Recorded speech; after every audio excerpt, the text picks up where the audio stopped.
Who would like to be first? Go ahead then. First off, Lambert, thank you so much for an outstanding talk. It's just absolutely wonderful. My question is, what do you see as the future of the tradition as housed at the Institute? Where do you think we need to go philosophically to respond to the challenges of contemporary society in the contemporary postmodern thought? Yeah, that's a really good question. I don't know that I have a well worked out response to it.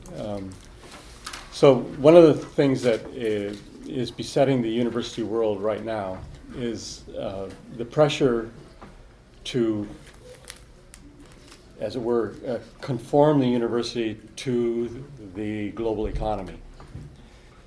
And often that occurs without a whole lot of question. And I think that's one of the things that, insofar as we need to address the university world, we're part of that world. That's one of the things that Reformational philosophy needs to have a voice about.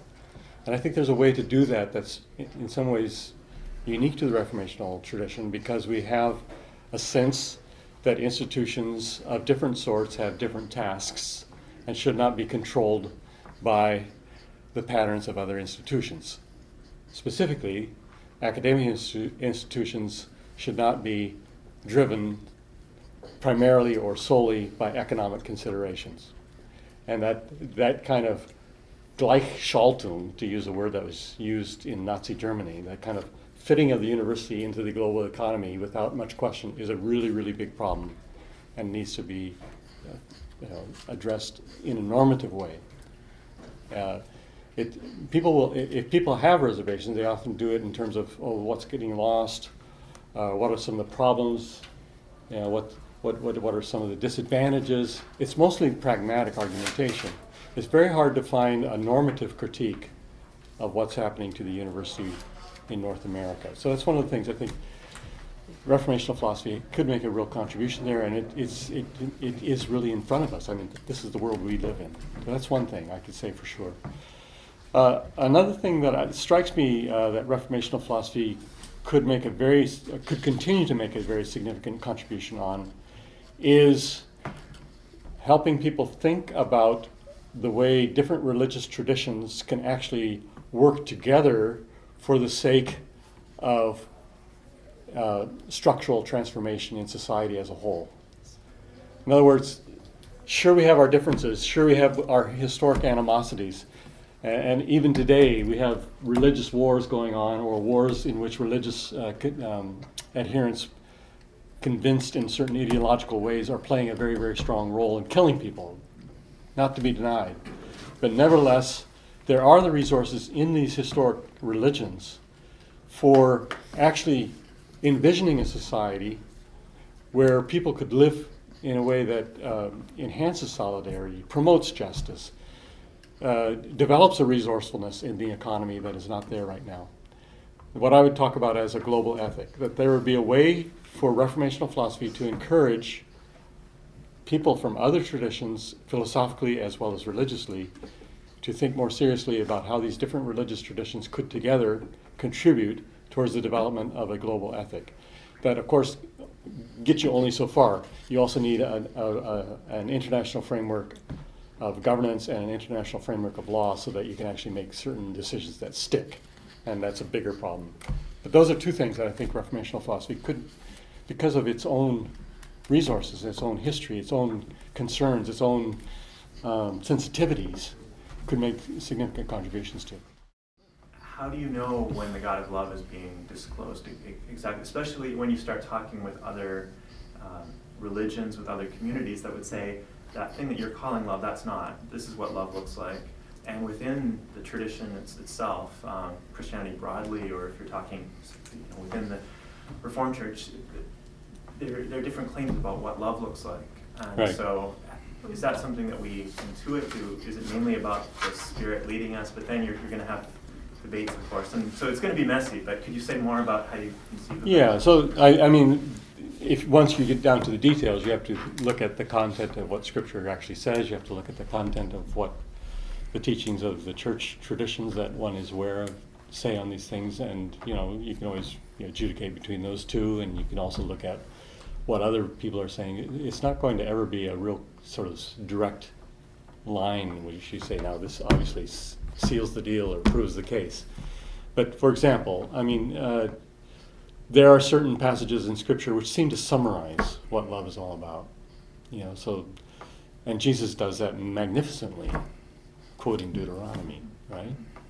Love God and love your neighbor as yourself. But then if you ask yourself, so Jesus, what do you mean, right? Well, then you have to look at what Jesus does and what he says. He heals the sick, you know. He has compassion on the outcasts, and so on and so forth. Summarized in Matthew 25, you know. That's what love is. Well, maybe that doesn't look like love to someone who's a Buddhist. At that point, you just have to say, this is how, you know, within the scripture and worship tradition that I'm part of, this is what love looks like. And at that point, you can only ask questions of the other person and invite them to ask questions of you. How are you keeping yourself Yeah. connected spiritually? How are you going to avoid becoming emotionally and soulfully detached from your work? So what kind of practices sustained you that way, but also just kept you sane with all the commitments and reading and other demands of just being a human that are really valid? Yeah. Well, for many years I thought I could just make it on self-discipline, you know, just because I have, you know, thanks to my parents and the community I grew up in, I have a tremendous work ethic and a lot of discipline. But I found, in fact, that doesn't really get you that far. So I started, it's also self-destructive to just work, because you feel like you need to work, right? There's a cycle that becomes self-destructive. So I started discovering, probably in my 40s, that there needed to be a change in that. And one of the things that I started doing, well, actually, the sequence was this. I had gone through a fairly severe personal crisis around the time of my dad's death, which was in 1989. And I write about that. And I started seeing, actually, the prioress, the head of the Grand Rapids Dominicans, Sister Carmelita, about that. And she encouraged me in various ways. She helped me, figure out ways to talk to my dad, even though my dad was gone. But she also helped me see that I needed to be able to create time and space in my life for nourishment that I wasn't going to be getting as a teacher or as a writer or a researcher or somebody who also was very heavily involved in college administration. So that, I think, was the seed that was planted that then bore the shoot of adopting a dog. So this was going to be, I realized from growing up that I really cared a lot about animals. I grew up on a farm, so animals had always been a very big part of my life. I had now lived for, I don't know how long without animals directly in my life, right? So I was aware of that kind of gap. But then having a dog also looked like it was going to be the sort of thing that would force me to stop working, which it did.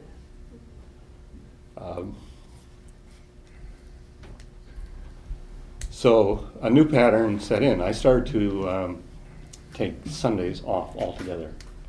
I used to work right through Sundays. I took Sundays off altogether. And besides going to worship service, I would take a huge hike, for 3-4 hours every Sunday afternoon.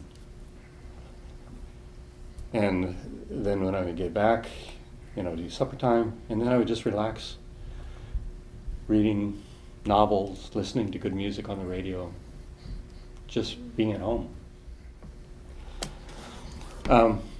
So then beyond that, I also found that I needed to create networks of socialization that didn't overlap too much with my networks of work. As long as I was hanging out with people who were also my colleagues, involved in college governance and so on, I was just going to have all the work coming back into my life, even though I was trying to be sociable. So this was something that happened both in Edmonton and Grand Rapids, but particularly in Grand Rapids because Joyce is an artist. And we got very, very involved in the arts community, interdisciplinary arts community there, to the point where I became very instrumental in governance and fundraising for Urban Institute for Contemporary Arts. But now I suddenly had another world that I could hang out in. You know, that wasn't the world of scholarship. It wasn't the world of Reformed Christianity. It wasn't the world of Calvin College. It was a different world. And now the last thing that I discovered was that the music that I had been trained in growing up, which was a very, very big part of my life and which I had set aside because now I was a college professor doing philosophy, needed to come back in. And so in 2006, I joined the church choir. I hadn't been in a choir for 20, 30 years. And that choir was led by a fabulous musician who was also a great educator.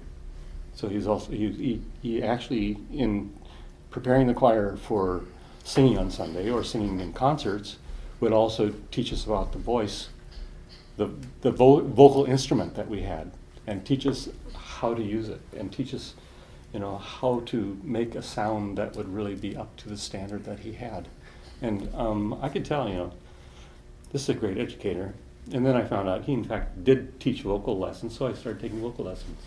And then that led to many, many other opportunities and activities in voice, you know, to the point where when people ask me what I'm going to do when I retire, one of the things I say is, I'm going to sing a lot.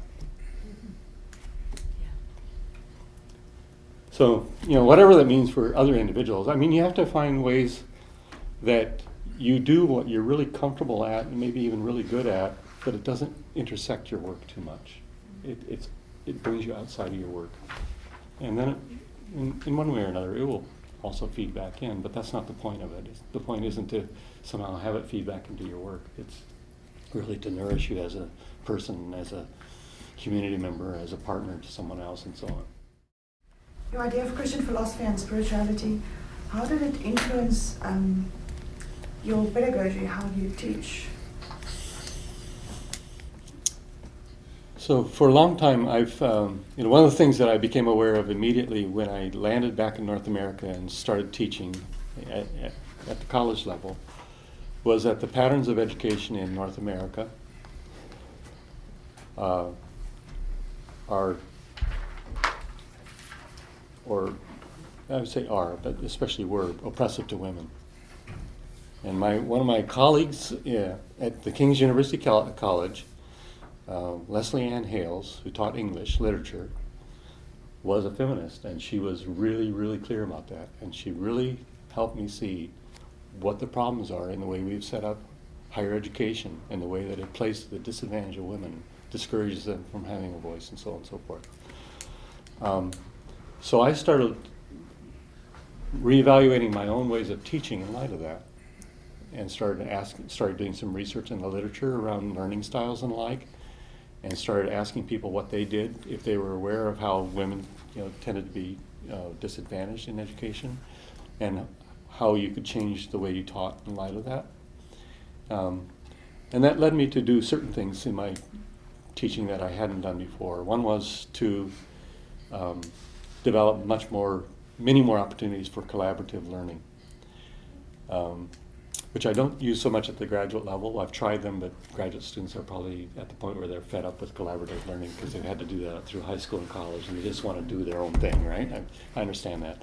But certainly at the undergraduate level, I was, you know, among the first in philosophy at Calvin College to actually develop group projects, which people had to work on over a number of weeks together.